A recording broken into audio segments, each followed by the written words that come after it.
fact that I have been to a number of festivals all over Ogun, but Ogun doesn't just rest with 1 or 2 festivals. It continues to want to open up the conversation. Now we're at the Orona Ilaro Festival 2025, and I am sure and convinced that from year to year, this festival is going to grow bigger and bigger, and I want to thank the wonderful, distinguished Senator Yayi. People call him Yayi, me, but really, Yayi is me. He is my senator, he's my big brother, he's my Yayi, and I'm looking forward to continue to call myself a daughter of Ogun State. My sister, the Deputy Governor, you are absolutely amazing, and I want to continue to borrow from your strength of wisdom as we join hands in Nigeria to bring the unity and continue to tell the world who we are as a people. That is one people based in culture, creativity, one people in the vision and the eyes of our forefathers, one Nigeria that will only be defined by Nigeria and by no one else. Thank you for having me here. Thank you very much, the Honorable Minister. Just before you take your leave, standing by your side, only yesterday we organized a beauty pageant. This is part of showcasing our cultural heritage, the brilliance that we have in the younger ones. And right there, we present to you today the CC Ilaro 2025. Kudoro Esther Damilola Eja Patewo. Please, a round of applause for Kudoro.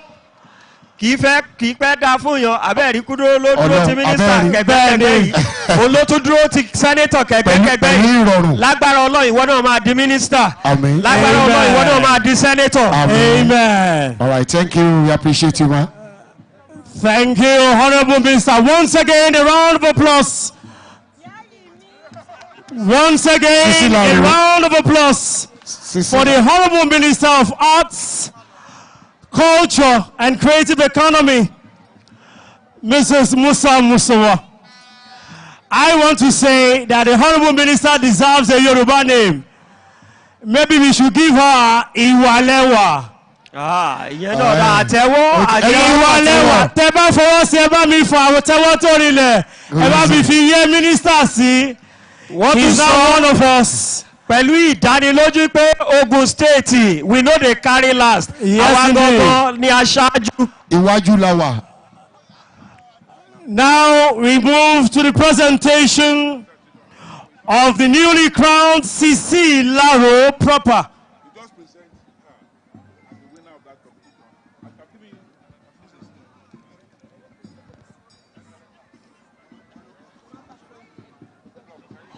Once again,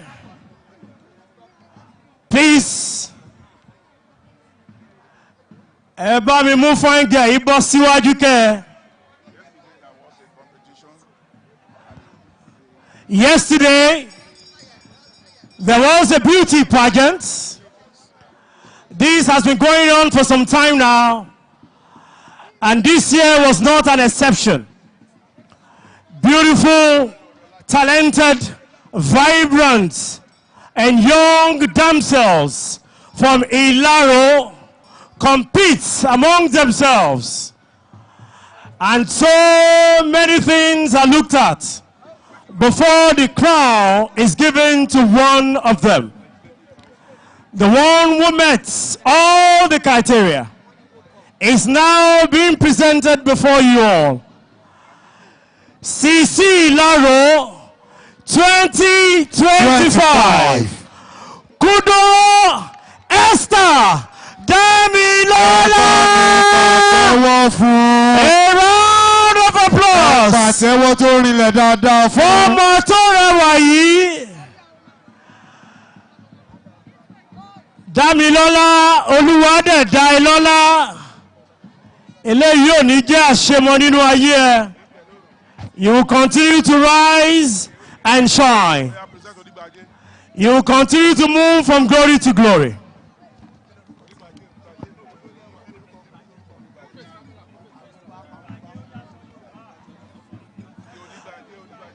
Also, I'd like to present to you all the Onigbaje of the Oronna Ilaro Festival 2025. Eba mi pa àtẹ́wọ́ ńlá fún Onigbaje Oronna Ilaro Festival 2025.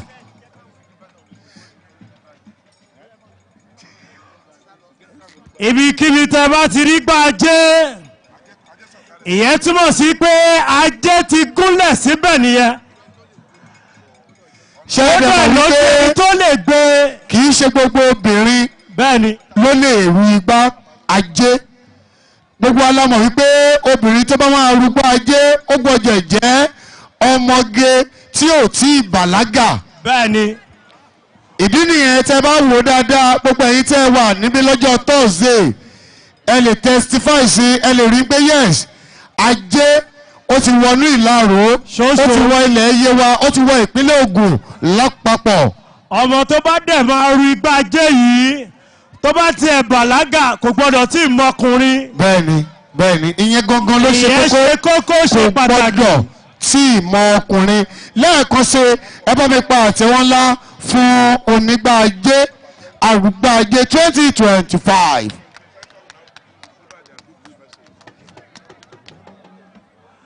Now, we would like to invite the Okolomo of Aworiland, the Aremo of Yewaland, the Chairman, Senate Committee on Appropriation, the Enigma, the man of uncommon performance, the man who has taken quality representation to the peak and to the apex of good governance in Ogun West and also across Ogun State. The man who moves and everyone follows. The one that we have seen as the glory of Ogun West. The one who is shining bright like the sun. Join me to bring to the podium distinguished Senator Solomon Olamileko Adiola, popularly called Yayi. Aremo of Yewaland. Ẹ bá mi pa àtẹ́wọ́ ńlá tó nílẹ̀ fún Senator Aremo Adiola Olamileko Yayi. Yayi níjọ́. Yayi níjọ́. Yayi tẹ́mi mọ̀. Oya ẹ wá farabalẹ̀ kẹ́ gbóhùn tí Senator fẹ́ bá wa sọ. Thank you. Ẹ ṣé mo dúpẹ́. Let me start by specially recognizing my leader, my role model, His Excellency Prince Adedapo Abiodun CON. Our governor was unavoidably absent because of some pressing engagements which he needs to attend to. And we can all attest to the fact that since he's coming on board as the governor of our dear state, he has never missed any Ilaro Orona Festival. So this is why he has sent our own daughter, the bearer of Aworiland, the deputy governor of Ogun State, Chief Mrs. Noimot Salako Oyedele, who is wearing two caps here today. One as the daughter of the land and also representing the executive governor of Ogun State. We recognize you and we welcome you, Your Excellency. Let me also thank and appreciate my own brother, my own leader, my own friend, Since the very first day our paths crossed each other, we have clicked. And today, he is the Deputy Senate President of the Federal Republic of Nigeria, His Excellency Senator Barau Jubril, CFR, the Deputy Senate President of the Federal Republic of Nigeria. How lucky are we today in this year Orona Festival, having the former presiding officer, that is the former President of the Senate, His Excellency Senator Hamad Lawan, also joining us to celebrate this year Orona Festival. Your Excellency, you are welcome. And I'm happy. We met on the floor on Tuesday, and he said, Yai, I'm coming to Ilaro. And here he is, he's in Ilaro. You are welcome to Ilaro. Also, let me welcome my brother, the leader of the Senate. Everybody knows that it is buy one, get one free. When you see Yai, you see the leader. When you see the leader, you see Yai. It's my own brother, Senator Opeyemi Bamidele, the leader of the Senate, and who is leading us very well. We welcome you. My own special minister for art, culture, and creative economy, Honorable Minister Anatu Musawa. I want to thank you, my own dearest sister. I want to thank you for at least dropping all your activities. I called you up just on Wednesday, and I said, Honorable Minister, I would like you to please grace this year Ilaro Orona Festival. And he said, distinguished Senator, anything for you, I will be there.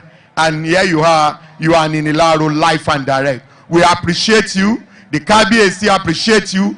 All sons and daughters of Ilaro appreciate you, and Yewaland by extension. Thank you very much. From there, let me recognize all distinguished senators, all my colleagues that are here in their numbers. We have 49 senators joining us today to celebrate the 32nd Ilaro Orona Festival. I want to thank my distinguished colleague for coming out in their numbers. It's not easy to put together more than 1/3 of the Senate to be here today to facilitate and celebrate with us at this year Orona. Please join me to appreciate the distinguished senator, to thank them for coming up to show us with us, to celebrate with us year in, year out. We thank you, distinguished senator. We thank you, I thank you, I thank you, and I appreciate you on behalf of my people. Let me now recognize our father. Our father, since he has stepped into his forefather's throne, everything about Yewaland, about Ogun West has changed. Everything has changed. We are witnessing new lease of life in Ogun West Senatorial District and Yewaland by extension. Kábíyèsí o, Kábíyèsí o, Kábíyèsí o, Ọba Dr. Kehinde Olugbenle, Olu and paramount ruler of Yewaland and chairman Ogun State Oba Traditional Council. Kábíyèsí o, I want to specially thank you. I want to join millions of sons and daughters of Yewaland and Ilaro in thanking you and celebrating with you today Ilaro Orona Festival. I want to thank you. Before I skip the protocol, let me specially recognize all members of the 10th National Assembly of Ogun State. All honorable members are here in their numbers, especially Honorable Boyega Isiaka is here. Honorable Tunji Akiosi is here. Honorable Kunle Akinlade, Adekunle Biodun Akinlade is here. Honorable Afuakpe Afolabi is here. Honorable Femi Ogubanwo is here. And Honorable Elegbeji, the newly honorable member of the 10th National Assembly and the newest in Ogun State. And lastly, Honorable Olumide Oshoba. All are here today to celebrate the 32nd Oronna Ilaro Festival. I want to thank everybody who have made their way here to celebrate with our Kabiyesi and all sons and daughters of Yewaland and Ilaro in particular. I won't want to go through all the long speech that have been put together for me, but all I want to assure all the citizens of Ogun West and Ilaro by extension is that our best years, our best days is yet to come. We haven't seen anything. Anything as in anything. In terms of development, we have not seen anything. In terms of comparing us with other senatorial districts, we haven't seen anything. I want to assure you that our best is yet to come. We know that Orona Festival is just one out of the numerous festivals we celebrate in Ogun West. So all festivals must be like this. And that is why we are going to work together closely with all our traditional rulers to ensure that we promote our art and culture at our various localities across Ogun West Senatorial District. But let me particularly salute our dear Governor, His Excellency Prince Dapo Abiodun CON, for his support for tourism development through promotion of different festivals in the state, and in particular the Oronna Ilaro Festival. And I'm sure that your support is targeted at a holistic development of all aspects of the state.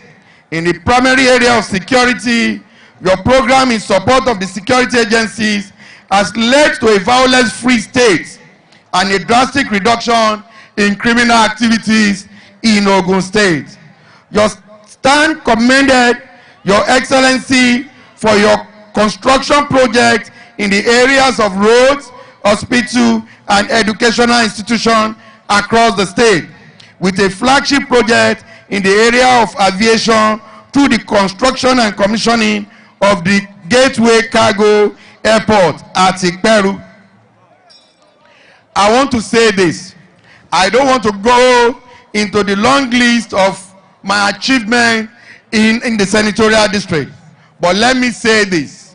Whatever achievement you might have seen in Ogun West Senatorial District is not ascribed to Senator Lamilekon alone, but you join Boyega Nasiru Isiaka, Abiodun Akilade, and Tunji Akiosi. We are one big family that is doing this together. So whatever Yayi is doing, it's the three of us, including Yayi, that is putting it together. And anything you see beyond Ogun West, please join Honorable Salisu Yayi to it, because together we belong to one political group and one political family. I want to use this opportunity once again to thank all sons and daughters of Ogun West and Yewaland for coming out in their numbers to celebrate with us this year's Oronna Ilaro Festival. Once again, I want to say thank you, thank you, thank you, and God bless you. Ẹ jẹ́ ká pa àtẹ́wọ́lá tó rinlẹ̀ fún àlùbáríkà sẹ́nétọ̀, olóríire sẹ́nétọ̀ tí Ọlọ́run ti yàn fún wa. Solomon Olamilekan Adiola Yayi. Indeed, he is a man of uncommon performance, a pragmatic and enigmatic leader. A man who is leaving his footprints in the sands of time. ẹjọ Alhaji Musilu Anoshola à ń bọ̀ kò tí ìyá ó A kú díẹ̀ man of uncommon ó kú díẹ̀ legacy ẹjọ. when it comes to quality representation of Ogun West Senatorial District. The good people of Ogun West are saying we have never seen this type of rep before. We have never seen this type of senator before. And that is what the people of Ogun West are saying in unison. Once again, let's celebrate the man, the enigma called Yayi. At this juncture, Senator kò ṣẹlẹ̀ rí àlùbáríkà senator ṣe mọ̀ pé senator ti sọ̀rọ̀ wọ́n ní gbogbo ohun táwọn ń ṣe kì í ṣàwọn nìkan wọ́n ti kálẹ̀ gbogbo wa ti gbọ́ wọ́n tún wọ́n fi dá wa lójú wípé ohun tá a sì rí yìí ó kéré nínú oore tọ́lọ́hún sì fẹ́ tọwọ́ àwọn ṣe sí ìpínlẹ̀ Ògùn lápapọ̀ àwọn náà wá gba ládùúrà fún senator pé Ọlọ́run Olódùmarè á jẹ́ kẹ́ ẹ gùn lẹ́mìí ẹ ṣé ní báyìí we don't waste much of our time. now, at this juncture, we would like to bring to the podium our revered Kabiyesi, our head, the Ashade Agunloye IV, the Orona Ilaro and paramount ruler of Yewaland, Ọba Dr. Kehinde Gbadewole Olugbenle, as he takes the podium for his address. Kábíyèsí adé apẹ́ lórí bàtà apẹ́ lẹ́sẹ̀. àṣẹ. Kábíyèsí mi ò tó gbé yín dìde. Àjọ̀dún ọdún Oronna tọdún yìí 2025 là ń ṣe. Àsìkò tẹ́ wà lórí ìtẹ́ àwọn baba ńlá àti rí ìdàgbàsókè tó yanrantí tó ń dé bá wa. Kí Ọ̀túnba Múráínà Ọlátúnjí Bánjókòó MOB à ń kí wọn káàbọ̀ sáárín wa nígbà tí kábíyèsí aláìlúwà His Royal Majesty Ọba Dr. Kehinde Gbadewole Adébóyè Olúgbénlé kábíyèsí kádé pẹ́ lórí kí bàtà kó pẹ́ lẹ́sẹ̀ ìrùkẹ̀rẹ̀ kó dókínní kó dabẹ́rẹ́ kó wá di púpọ̀ láàfin kábíyèsí o kábíyèsí o kábíyèsí o yẹ bá ń fi ewì bá ń fi dé aláìlúwà. Ọba kúnlẹ̀ àgúnlẹ̀ ìbí ìbọnú ilé ọba àgúnlẹ̀ ìjọ ayọba òṣùpá agbókè àmọ̀yọ̀ ọba gbélé mọ̀ntẹ́rẹ́ okó ṣe kábíyèsí o àgàràwọ̀ Ọ̀rúnmìlà kábíyèsí o Olúgbénlé ọba bàbá ọba ni kábíyèsí o wọ́n lè bọ̀ lẹ́yìn Jagunlabi ńlá wájú oge ṣe kàràkàrà wọ́dọ̀ kábíyèsí o Olúgbénlé ọba Gúnlóyè kábíyèsí o èjì wù mí ẹbẹ́ ọ bàbá mi ẹdún tó bẹ̀rẹ̀ lórí igi kéèké rinrin lójú orogún èjì wọ̀n lójú yẹ kábíyèsí èmi ò ní kì í má kérò díẹ̀ sí ọmọ bàbá Gúnlé èyí ò gbọ́dọ̀ ṣẹbọ àgbọ̀dọ̀ ṣòro ìlú òní tóbi kápòrò mọ́ta. Thank you.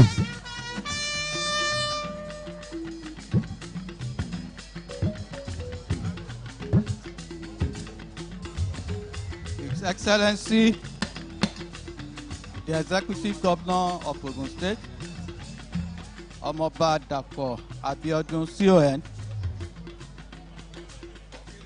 CON, who is ably represented here by our amiable daughter, the Deputy Governor of Ogun State. I wouldn't want to bug us with too much of protocol. I want to stand on all existing protocol because my Aremo has done all the greetings on my behalf.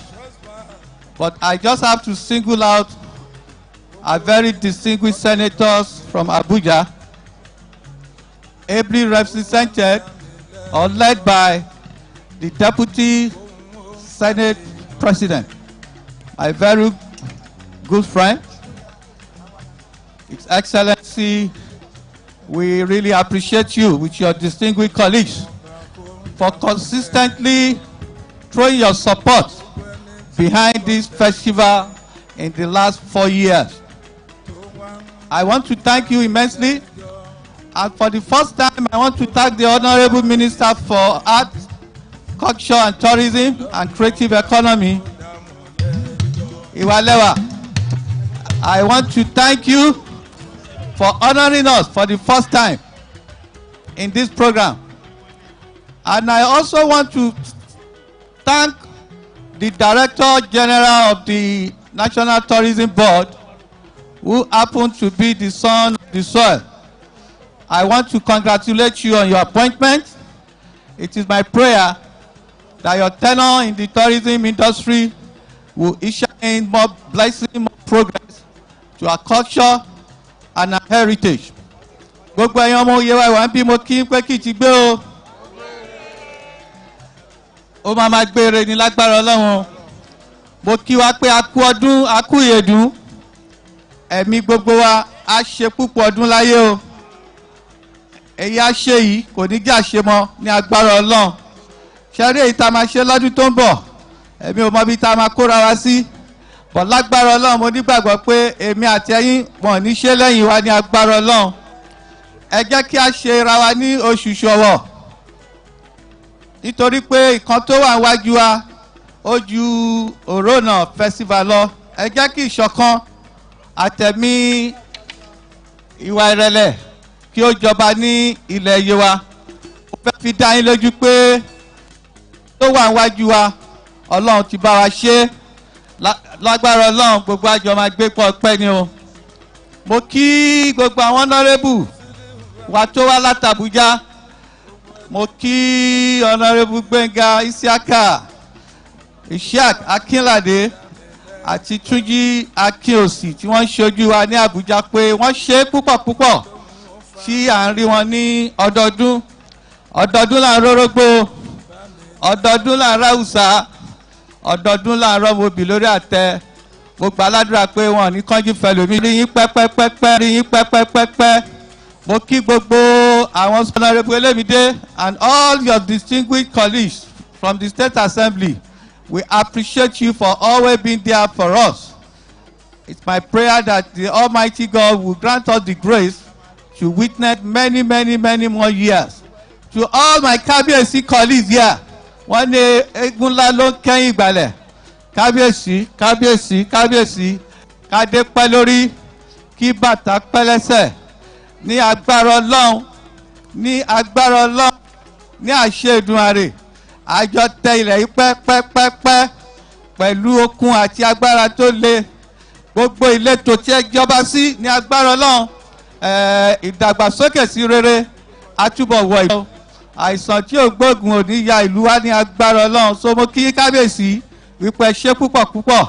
Gbogbo àwọn olóyè ìlú Ìlaro pátápátá mo kí ẹ̀yin náà wípé ṣe àtẹ̀yìn baálé ọkọ̀ ìlú ní agbára Ọlọ́run. Àtúbọ̀ àtúnṣe ní àkókò wa ní agbára Ọlọ́run. Lẹ́ẹ̀kan sí gbogbo wa pé a kú ọdún, a kú ìyèdún. Ẹ̀mí gbogbo wa ṣe púpọ̀ ọdún láyé o. God bless you. Thank you very much. Ẹ jẹ́ ṣe kábíyèsí borí adé o. Kábíyèsí o. Ẹ jẹ́ ṣe kábíyèsí lẹ́ẹ̀kejì. Kábíyèsí o. Kábíyèsí lẹ́ẹ̀kẹta. Kábíyèsí o. Kábíyèsí aláìlúwà His Royal Majesty Ọba Dr. Kẹ́hìndé Gbádéwọlé Adébóyè Olúgbélé MFR Aṣáde Agúlé Ìkẹrin Olú Ilaro on the paramount ruler of Yewaland in extension the President Chairman Ogun State Council of Oba. Kábíyèsí kábíyèsí kábíyèsí ẹ ṣé ẹ jọ̀ọ́ ẹ̀yin olórin ẹ jọ̀ọ́ Alhaji tó bá tó àsìkò yìí jó a máa wá. will signal to you. Please, let's run the program. We have less than 20 minutes, please. Àwọn egungun ṣe ti ṣetán láti display báyìí. Let us have a very short interlude before we move to the address by the chairman of the occasion. And today, that is the Deputy Senate President, who is here with us to celebrate. Egungun. Egungun ẹjọ́ ẹ máa bọ̀ ní pápá kọ́lá ní 10 minutes. láti jáde. Egungun láàrin 10 minutes. Ká fi àṣà. Ẹnìkan sọ ẹ jẹ́ ká gbé àṣà wa lárugẹ. Ẹnìkan sọ gíláàsì kan tí wọ́n kì sójú ó sọnù wọ́n dẹ̀ ti mú wá fún wa ẹni tó bá sọ gíláàsì nù ẹ jẹ́ kó wá bá wa kó wá gbà á. Egungun kọ́ máa bọ̀ láti kọ̀lẹ́ ọ̀run wá sí kọ̀lẹ́ ayé. Tọ́ bá ti ṣe tán tó kàwé mọ́. Tó bá yẹ pé ó dọ̀pọ̀ sá gbọ́dọ̀ mú wọn. All right, ẹ ṣe o. Alhaji, thank you. Hold, please. Thank you, thank you. Permit me to break that photo ops and bring to the podium the Deputy Senate President, who came with 48 other senators to honor Senator Solomon Olamileko Adiola at this year's Oronna Ilaro Festival 2025. Senator Jubril Barao, I'm sure he will not move alone. His wonderful colleagues will want to move with him as he takes the stage for his address as the chairman of the occasion. No doubt he is a happy man today. No doubt he is excited to be at the home front of distinguished Senator Olamileko Adiola Yayi. Just like Tolbi said, he's not here alone. They're here to have a feel. They're here to catch fun. They're here to celebrate a festival of joyful grace in Ilaro and by extension, Ogun West Senatorial District of Ogun State. Please make way, everyone standing at the entrance of the VIP section. Make way for our distinguished senators. Ẹ jọ̀ọ́ gbogbo àwọn tá a wà ní ẹnu ọ̀nà yẹn jẹ́ ká kó mẹ́. Ẹ jẹ́ ká fi ọ̀nà yẹn lẹ jọ̀ọ́. Make way for the Deputy Senate President, please. Ẹ jọ̀ọ́ ẹ̀yin tẹ́ fẹ́ lọ jó yẹn kò tí ì tó àsìkò ijó. Ẹ jọ̀ọ́. Ẹ jọ̀ọ́ ẹ̀yin onígèlè tẹ́ fẹ́ lọ jó yẹn kò tí ì tó àsìkò. Our culture is rich. Our culture is thick. Ẹ ṣé. Àti gbọ́ yín. Ẹ ṣé. Àti gbọ́ yín. Ẹ ṣé o. The chairman of today's occasion is indeed adorned with our own attire to identify with this year's celebrations. Senator Jubril Barao, Deputy Senate President. You're welcome, sir. You're most welcome. Eka Bosa. Ekuri.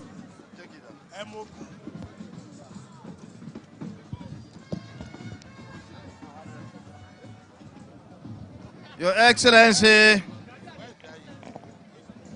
the Executive Governor of Ogun State,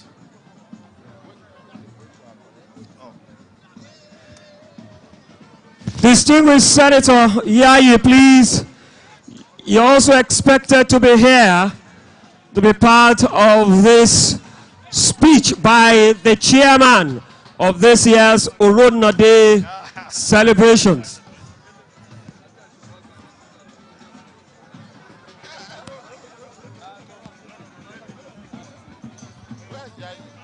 All members of the House of Representatives, please can we be here?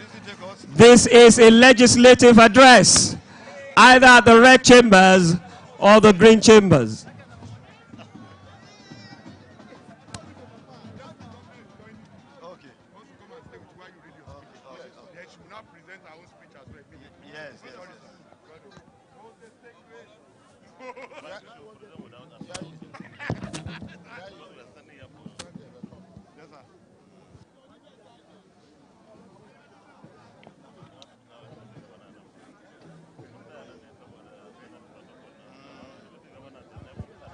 Of course, we warmly welcome Her Excellency as well,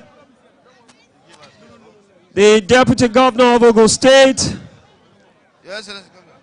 to be part of this address that is coming from the chairman of this occasion. Let's also request that the Right Honorable Speaker of Ogun State House of Assembly should join distinguished dignitaries that are here to be part of this address by the chairman of the occasion. The Chief of Staff to His Excellency, we warmly welcome you as well to be part of this speech. Thank you. Your Excellency, the Governor of Ogun State, Chief Dr. Abiodun CON, ably represented by Excellency, the Deputy Governor, Enja Noyumot Salako Oyedele, the Leader of the Senate of the Federal Republic of Nigeria, MOB, Senator Michael Opemi Bamidele, all other principal officers of the Senate that are here, the former Senate President, distinguished Senator Ahmed Lawan GCON, all distinguished senators that are here, too numerous to mention, they have already been recognized, particularly the celebrant, our brother, our friend, the son of the soil, a man that we are always proud of, a man that is not only doing well for the Yewaland of Ogun State, but is doing well for the entire country, Nigeria. We are proud of him, we cherish him, we are always with him because he's a good man and he's doing well for Nigeria, Ogun State and Yewaland all together. The Speaker, Ogun State House of Assembly and other members of the Assembly, our royal father, the man that has gathered us here, the Asade Agunle IV, Dr. Kende Olugbele MFR, and all the chiefs of Ilaro that are here. All other distinguished people, dignitaries that have been invited to this occasion. The House of Rep members, I'm sorry, a breach of protocol. Our colleagues, we work with them every day in our bicameral legislature. We're all proud of you and thank you for the support that, that you always extend to us. All other invited guests, ladies and gentlemen. I'm indeed honored to grace this year's edition of the Oronna Ilaro Festival with the theme, Festival of Joyful Grace. Alongside members of the leadership of the Senate and other distinguished senators of the Federal Republic of Nigeria attending this event, I bring warm greetings from the Senate to His Royal Majesty, Oba Dr. Kende Olugbele MFR, Asade Agunloye IV, and the chiefs and good people of Ilaro. When your son, distinguished Senator Dr. Solomon Adiola CON, our dear brother, our dear friend, the incoming by grace of God, invited me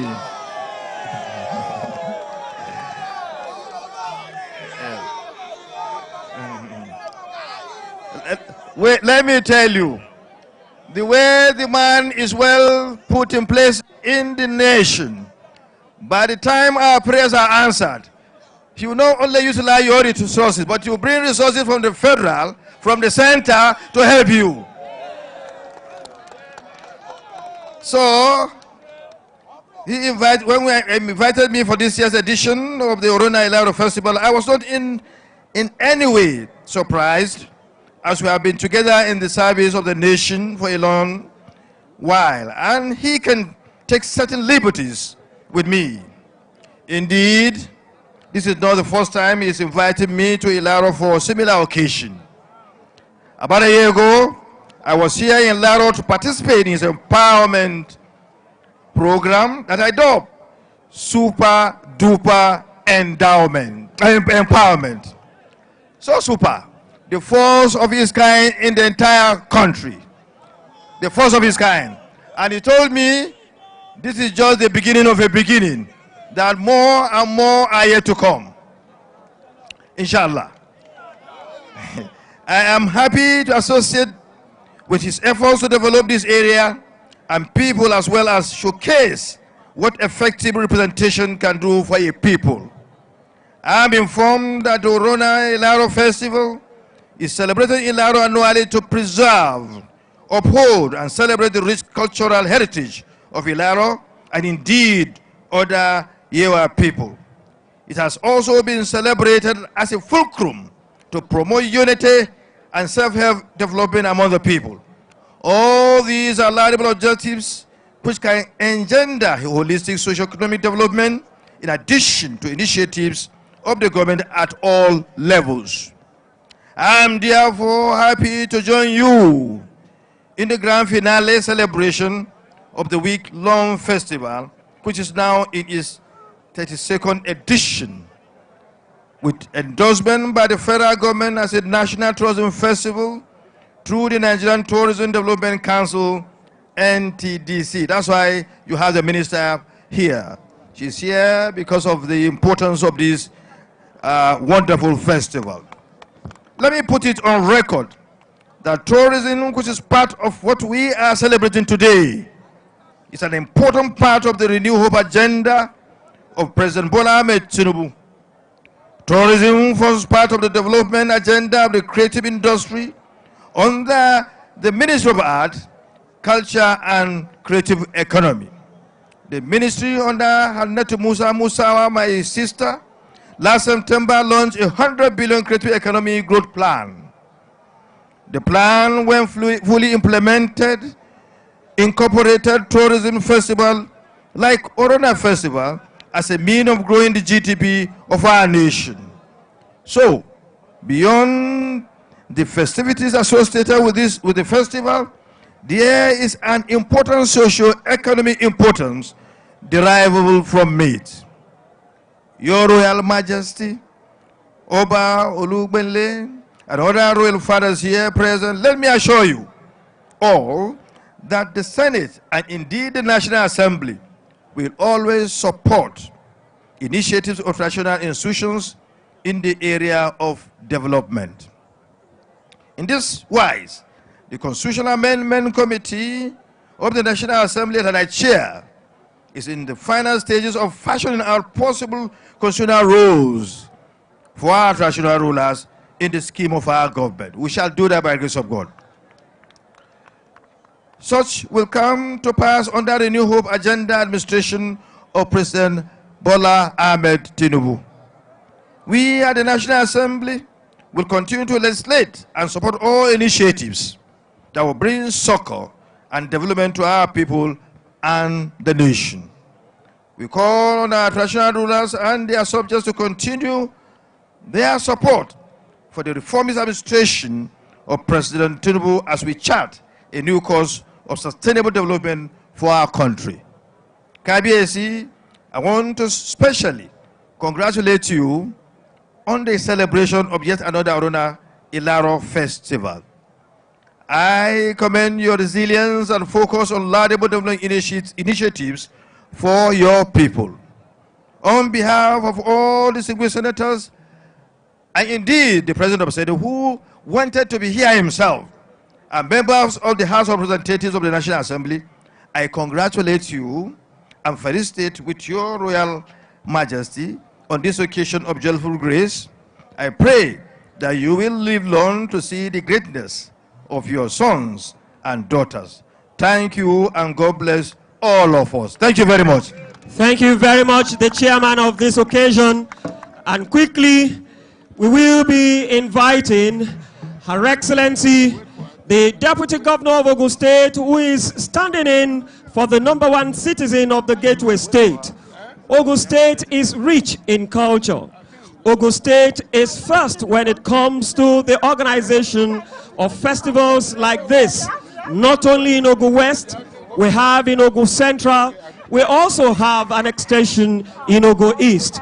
And today, she will be delivering the address of His Excellency, the Governor, Prince Dapo Abiodun, CON. I'm sure we are ready to listen attentively to this good news, to this good message, a message of glad tidings, not only to the sons and daughters of Ogun West, but the entire people of Ogun State. Therefore, Your Excellencies, distinguished ladies and gentlemen, we invite Her Excellency, the Deputy Governor of Ogun State, Engineer Noimot Salako Oyedele, FNSA, to deliver the address of His Excellency, the Governor. Your Excellency, ma. The Deputy Senate President and Chairman of the occasion, Senator Barau Jibrin, the Senate Leader, Senator Okoyemi Bamidele, the Senator representing Ogun West Senatorial District, Senator Solomon Olamileko Adeola, and his wife, Yeye Temitope Adeola, all members of the National Assembly who are here. I want to use Senator Shuaib Afolabi Salisu, representing Ogun Central, as a point of contact and courtesies for all of you. The Honorable Minister of Culture and Tourism, Honorable Anatu Musa Musawa, the Speaker of the Ogun State House of Assembly, Right Honorable Oludaisi Elemide, former Deputy Governors of Ogun State, Her Excellency Alaja Salmot Badru, His Excellency Prince Shegun Adeshegun, all honorable members of the Ogun State House of Assembly here, both serving and past members, the Chief of Staff to the Governor, Dr. Toyin Taiwo, members of the Ogun State Executive Council, I use the Honorable Commissioner for Culture and Tourism, Chief Sheson Fagbai, as a point of contact and courtesies. I recognize erstwhile speakers of the Ogun State House of Assembly. I also recognize all our local government chairmen who are here, and I use Barrister Abraham Babatunde Ogunshola, the chairman of Yewa South local government, as a point of contact and courtesies. All other political appointees and government functionaries are all well recognized. I recognize our chief host of today, the celebrant of today, Kabiesi, the Olu of Ilaro and paramount ruler of Yewaland, and the chairman of the Ogun State Council of Obas, His Royal Majesty, Oba Dr. Kehinde Olugbenle Ashade Agunloye IV, and his Olori Omotayo Adeola Olugbenle. I recognize all our other royal fathers who are here in their numbers, and I use Oba Olushola Idris Osolo, the Olofin Adimola of Adodo, as a point of contact and courtesies to them.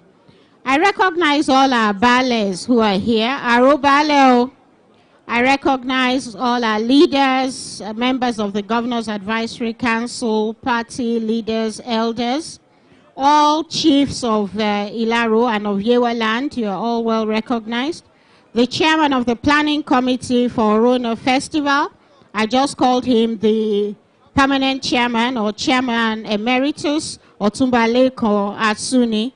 Distinguished sons and daughters of Ilaro and of Yewaland, all our cultural troupe who are here, distinguished guests, gentlemen of the press, ladies and gentlemen, Kitibo. Good afternoon to everybody. I'm here today to represent His Excellency Prince Dapo Abiodun CEO and the Governor of Ogun State. His Excellency is unavoidably absent, and he has sent his very best regards to Kabiesi, I beg your pardon, and all sons and daughters of Yewaland. Here are the Governor's remarks. On behalf of the government and the good people of Ogun State, I extend my heartfelt congratulations to our revered Kabiesi, Alayeluwa, His Royal Majesty, Oba Kehinde Gbadewole Olugbenle MFR, Ashade Agunloye IV, the Olu of Ilaro, paramount ruler of Yewaland and chairman of the Ogun State Council of Obas, on this year's Oronna Day Celebration, a festival that symbolizes courage, heritage, unity, and the enduring spirit of our people.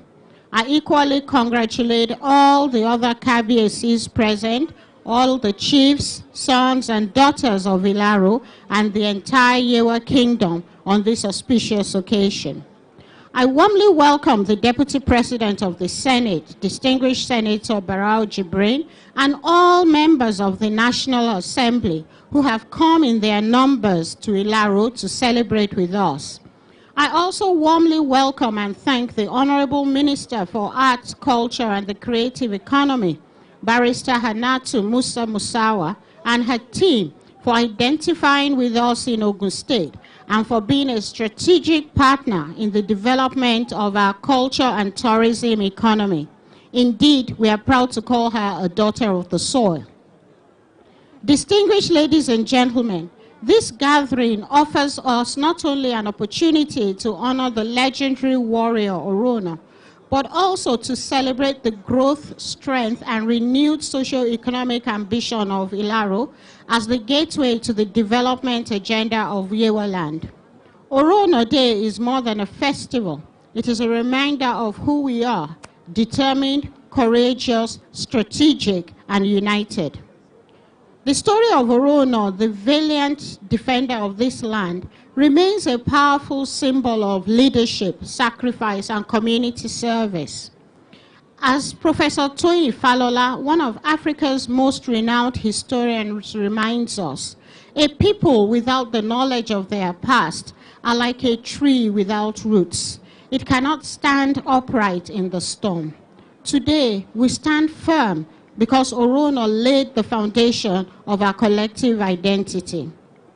For us as a government, Ilaro occupies a special place, not only in Yewaland, but within the broader development architecture of our administration. Blessed with ancient history and vibrant cultural heritage, Ilaro remains a commanding gateway for socio-economic transformation. Under our Building Our Future Together agenda, Ogun West and Ilaro in particular has received renewed planning attention and strategic investments. This is because we recognize its role as a commercial entry port between Ogun State and neighboring countries, a logistics corridor for industrial expansion, a growing cultural and educational hub, and a vital contributor to agricultural and industrial value chains. Let me reiterate today that our administration remains fully committed to the comprehensive development of Ogun West. We are determined to consolidate the gains already made and open new frontiers of prosperity.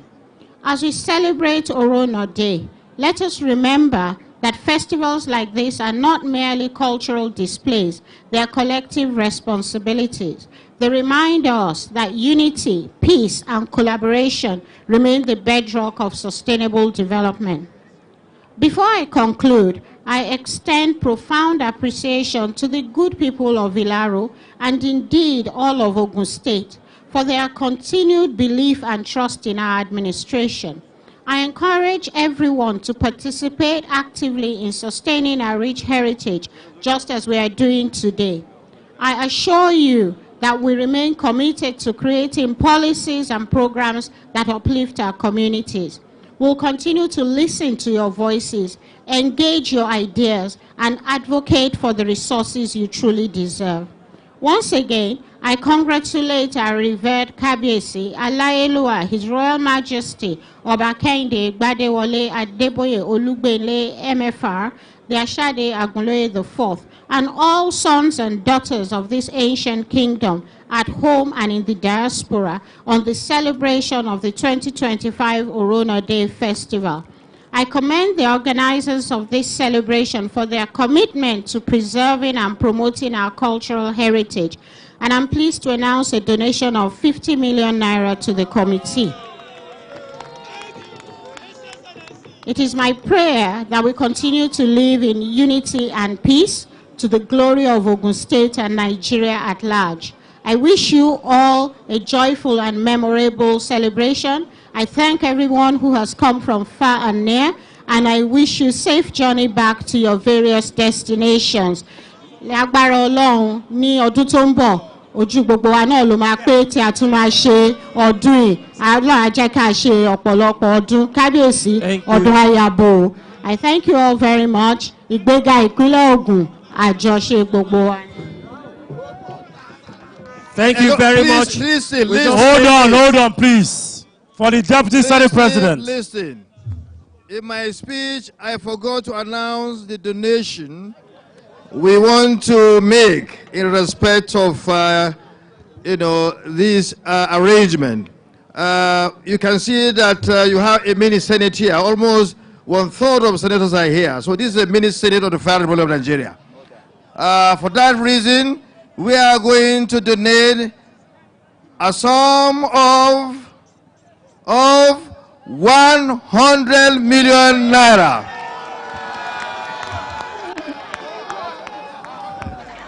Ẹ pàtẹ́wọ́ fún àwọn senators wa.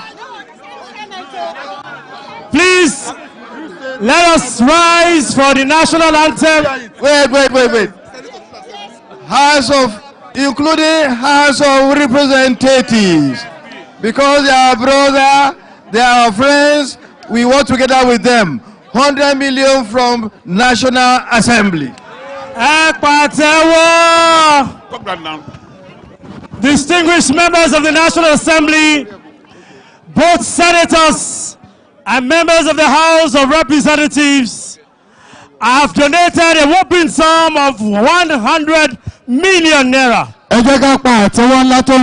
That is to top the 50 million naira donated by His Excellency, the Governor of Ogun State, Prince Dapo Abiodun, CON. Ẹ pàtẹ́wọ́ Senator Jubril Barau. And so, shall we all rise? Let us please rise as we take for the national anthem. And then we excuse all our respected dignitaries on the podium. The event today. Band, national anthem, please. Band, let's go. 1, 2, 3, go.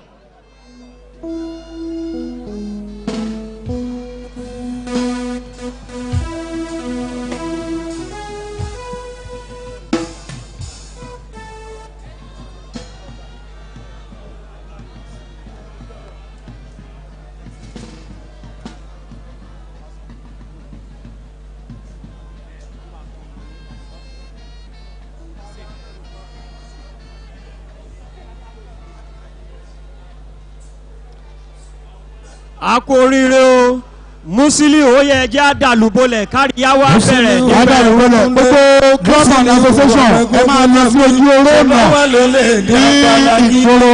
Wọ́n bẹ̀ tí mo àgbà yìí pé fẹsẹ̀ mi àtọ̀kí friends. Thank you, well wishers. Thank you, visitors. Recreation club members, you are expected to be at the facility to be inaugurated by distinguished senators that are here today. Members of the Recreation Club, thank you very much.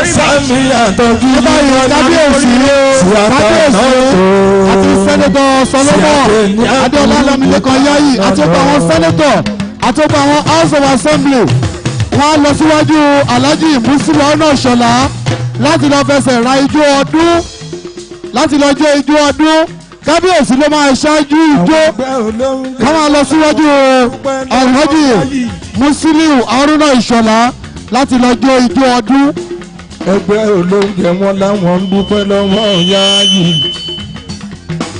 lábẹ́ àlẹ́ ajá mi tá Kálítù Adébọ́lá àṣírí ààbò.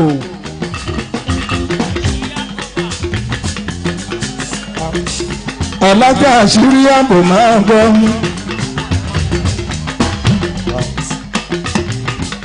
Ọlámilékan Solomon Yayi máa wọlé máa rọra Solomon Yayi.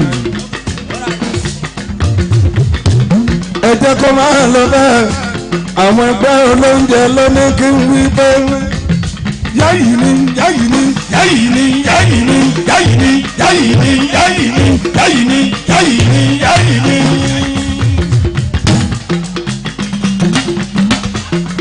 Ọlámilékan Solomon máa bọ́ ń báyé bá ṣe ń yí Ìṣọ̀lá ká máa bá wọ́n yí ọ̀pọ̀ àpàlà ó ti sún fáínàlì ó ti kúrò ní ìbàdíjọ́ Ìṣọ̀lá túndé mọ́sílì ìlú àyàmìjọ́jú àrò ẹ̀jọ̀wọ́ ẹ bá mi dé àdúgbò ní bí amọ́sá.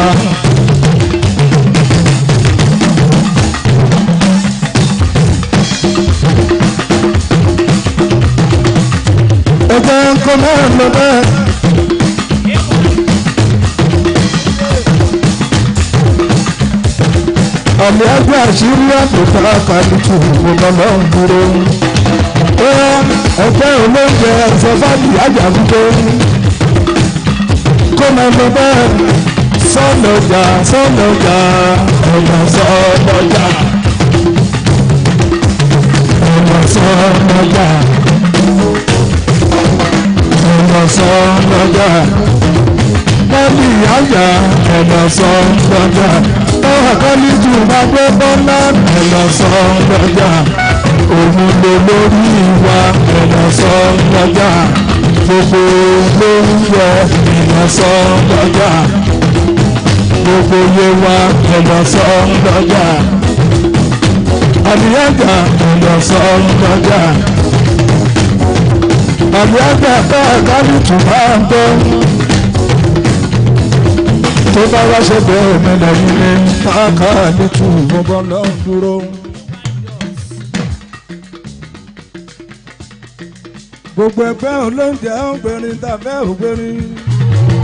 Òrùn kíkì kì í sọ lọ́hùn, àsálàtú kì í sọ lọ́hùn. Àlàáfíà táwà. Òrùn kò ní sọ lọ́hùn ọba. Òrùn kíkì kì í sọ lọ́hùn, àsálàtú kì í sọ lọ́hùn. Òrùn kò ní sọ lọ́hùn ọba.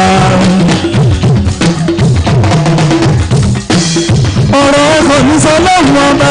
Ọ̀rọ̀ ẹ kò ní sọ lọ́hùn ọba. Ọ̀làjà tá ẹ̀ka ní ìtùwádé bọ́lá. Àṣírí akọ́bà, àṣírí àbò, òru kíkí kì í sọ lọ́rùn, àsálàtú kì í sá lọ́bì. Àlèlúyà ní Súlẹ̀ Sìkìsì, òun kò ní sọ lọ́rùn ọba.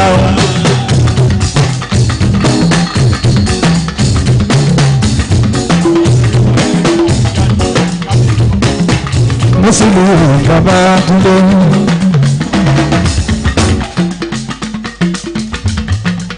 Àlíáfíà àtà àkálùtù ní ń bá wọn dúpẹ́ lọ́wọ́ bàbá wa ọba Dr. Kẹ́hìndé Olúgbélé Gbádéwọlé sẹ́nẹ́tọ̀ Báròdù Bíi sẹ́nẹ́tọ̀ Bàrà Òmìnir Bíi sẹ́nẹ́tọ̀ Pẹ́yẹmí Bámidélé sẹ́nẹ́tọ̀ Ahmad Lawal sẹ́nẹ́tọ̀ Oyèlọ́lá Ṣírù sẹ́nẹ́tọ̀ Lálérè Òróǹgbé sẹ́nẹ́tọ̀ Tókunbọ̀ Abúlé sẹ́nẹ́tọ̀ Ìsájúgbé bóyá ẹ̀bá olóúnjẹ ẹ̀bá mi dé ìyá ẹgbẹ́ lárugẹ òun ẹni là ń gbé lárugẹ.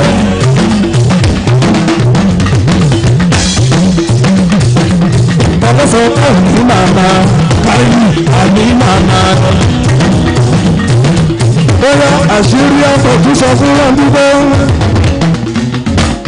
Káàkálìtù àwọn dà wọn ò dá dánmọ́ àwọn dà wọn ò ní gbogbo. Dídá ni yóò máa dán iṣẹ́ olúwa ẹ̀yẹ bá kú o kébé. Dídá ni yóò máa dán iṣẹ́ olúwa ẹ̀yẹ bá kú o. Ìṣọ̀nà ìyá yóò máa dùn o. Èmi ló ń bá wọn jà o. Ìlara ìlara. Mo tún bá a lé náà. Àṣírí àmọ́ wèrò lẹ́yìn ọmọ mi yálà ìwà ẹ̀.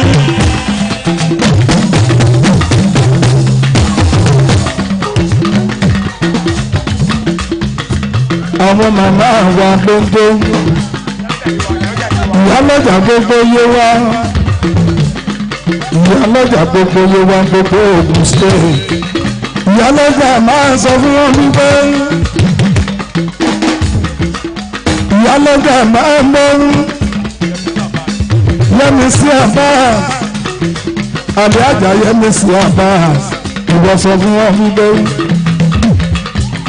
ìwọ fún ká ṣe fàárí náà.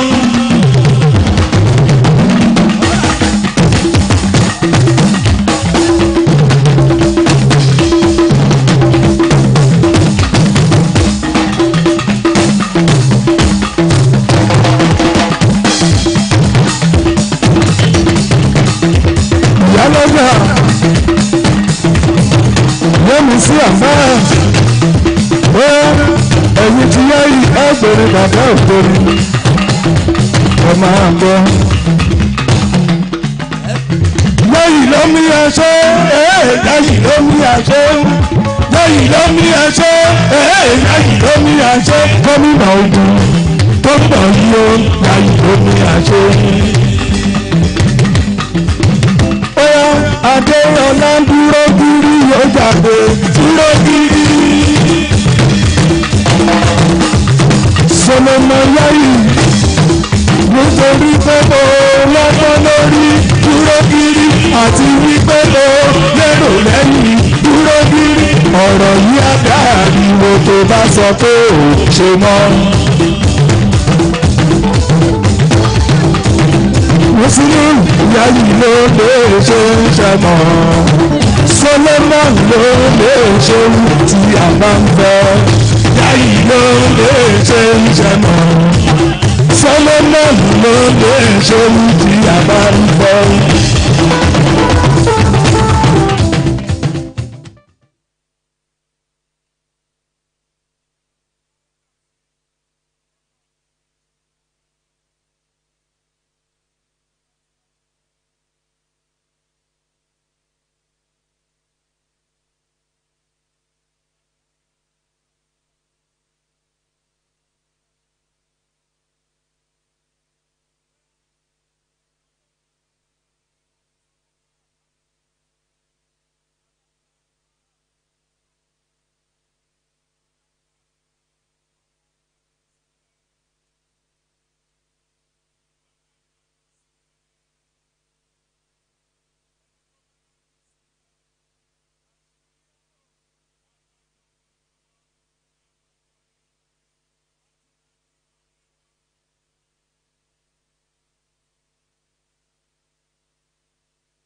ra àmàlù àmì.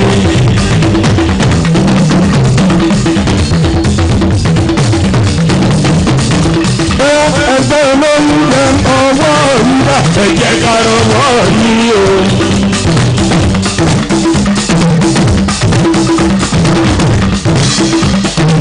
Oríṣiríṣi ni mo fẹ́ owó lè wẹ̀ méjì àlùjọ ní ilẹ̀ ìtàlá fún gbogbo.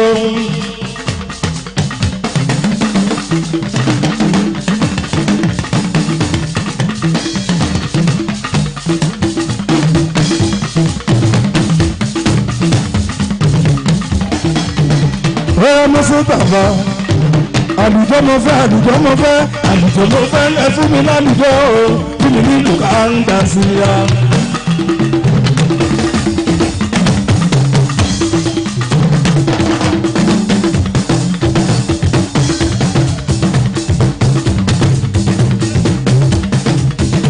ọ̀fẹ́ bẹ́ẹ̀ ń bẹ́ ìlú bàbá mi tó bá jẹ́ tòrin tó bá jẹ́ tòrin tó bá jẹ́ tòrin Mùsùlùmí ló lálùjọ.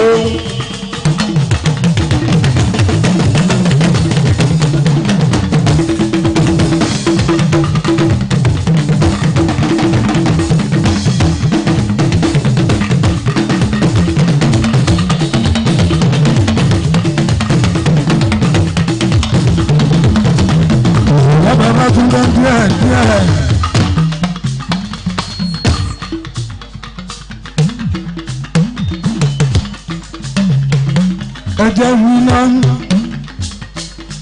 ẹlẹ́nu tó fún ara tó gbàgbé sùn lọ ẹ̀rọ ẹ̀ṣẹ̀ ìbáàs lápò egungun jọ bí ẹlòmíràlùjọ èyí tó nítumọ̀ ìyá jẹ bẹ́ẹ̀.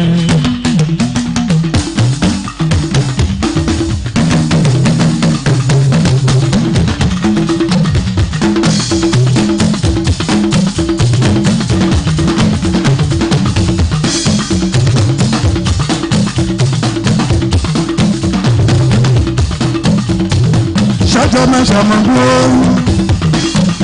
ìgbàmbá jẹ́lẹ̀ ní ìgbè mìíràn ṣájọ́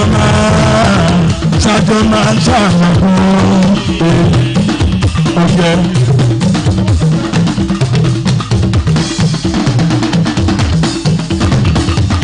Mùsùlùmí bàbá túnbọ̀ ogun jẹ̀bi Mùsùlùmí ẹ̀ gbọ́dọ̀ fẹ́jẹ́ ní àwẹ̀ màálù.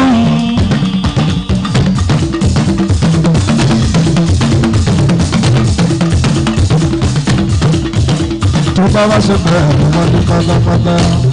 Mùsùlùmí Babátúndé Dàndúrógó orin ti dẹ́kun ṣe bínú dá wá ti mọ̀ yẹn fọ́nà ọdún mẹ́fà irọ́ ni. Ó sì mi òun gan ni àfojúsùn àfihàn sọ afẹnusọ kò mọ ìwọ rárá.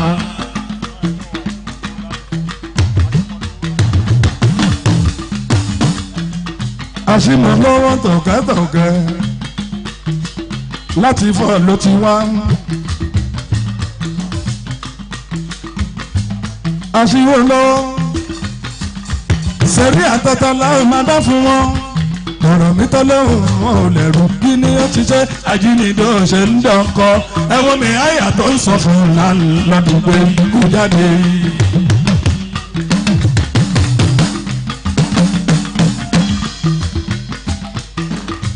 Àṣìmọ̀ lọ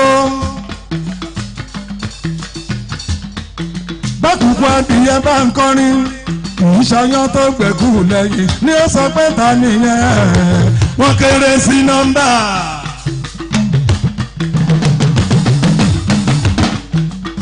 ọ̀dẹ̀ bó ń bẹ́ fetí sí ní Dàndúrógó orin ti dẹ́kun ṣe bínú dá wá ti mọ̀ yẹn fọ́mọ ọdún mẹ́fà irọ́ ni. Ó sún mi òun kò ní àfojúsùn àfimùsọ afẹnusọ kò mọ̀ ìwọ̀n rárá.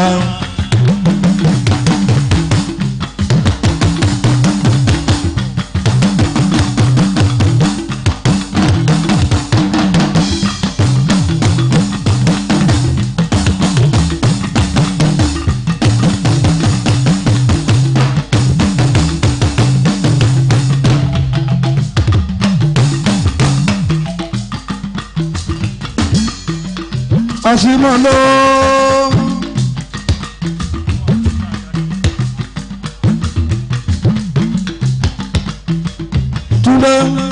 mo gbọ́ nílé àánú ṣe mí àgùnrín sátírà olúbẹ̀ ń pàyájọ́ táwọn ń kùkù ìmú lẹ́sìn ọkàn tó mi à ń gbé wọn dájú lé ọ̀run náà ń fẹ́ lọ́wọ́ o.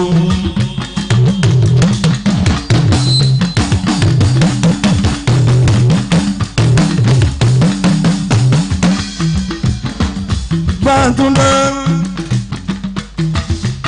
ẹni rẹni ìṣọ̀lá ẹni rẹni bẹ̀rí Musiliu lóde bó wọṣọ tó dá tó lò fìlà sí gbogbo kọ̀ǹdú owó ẹ̀ sọ́wọ́ bóyá lókèrè ọ̀tá máa pẹ̀ gan ni wọ́n ní Túndé olóhùn méjì ju kó fowó ṣàkọlọ àbí kó náwó fẹ́lẹ́rẹ́ wàhálà tí wọ́n nìyẹn àìríṣe ló ń dà wọ́n làmú ẹ̀jẹ̀ kan lọ wá ṣe iṣẹ́ alábàárù ṣe.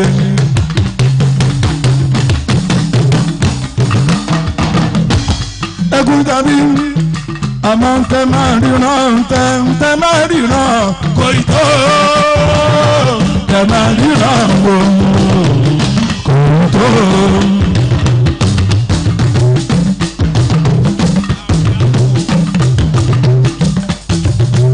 ẹkún tàbí ìṣòro tó bá ń dún àfúrà kò ní parẹ́ láyé ẹ̀ṣà ní kí n gbọ́.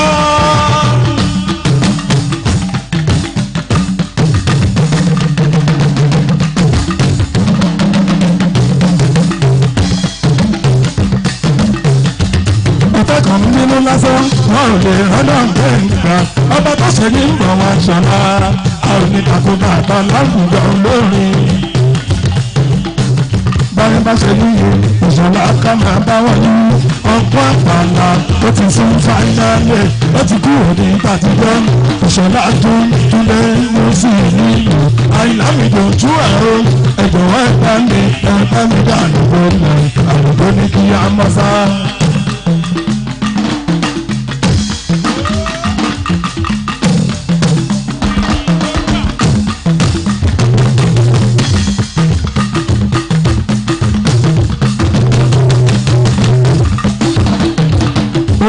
àbí ọdún ní ṣọ́ọ̀tà ojú wa ni yóò ṣe bá bẹ̀rẹ̀ tó lọ fún gbogbo bá ṣọlá Túndé Musiliu ṣàmàlò wọn níran.